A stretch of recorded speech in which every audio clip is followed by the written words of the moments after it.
Joining us now to talk more about phase one of the trade deal and the potential future phases, Florida Senator Rick Scott. I don't even know how to start with it. You're not that interested in the way we do business with China. You're interested in totally forcing that country into the 21st century in terms of human rights and freedom, Senator. So, I mean, talk about the trade deal and what we got done, but I know that in the back of your mind that you're more interested in big change, even if it takes a while. Well, you know, I'm very appreciative of what President Trump has done, Bob Lighthizer, trying to get a trade deal that they'll comply with.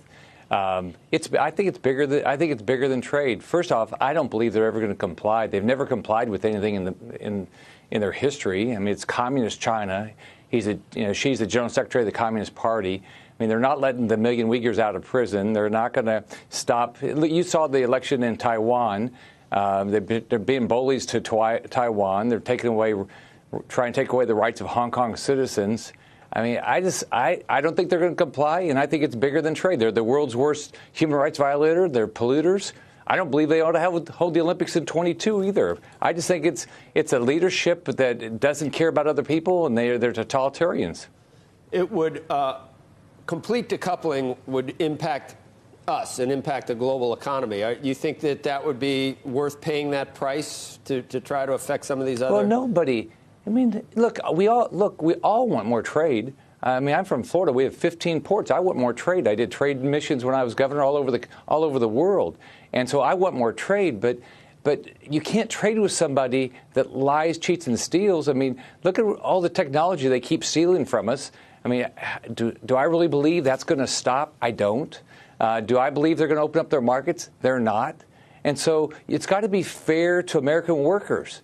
And they got to quit selling all the fentanyl, produce all that fentanyl and killing our citizens.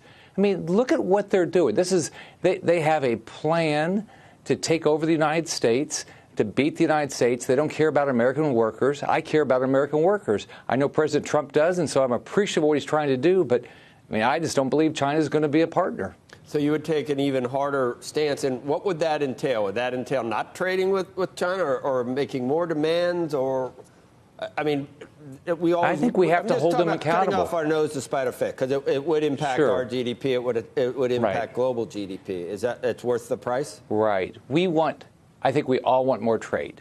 I mean, we all want, whether it's with China or wherever it is, we want more trade. We clearly want that.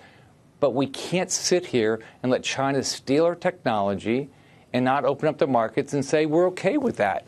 That's not fair to the American worker. I mean, it's not fair to people that are trying to put food on the table in this country. It's not fair to our manufacturers. So I want American jobs. I'm not as worried about Chinese jobs.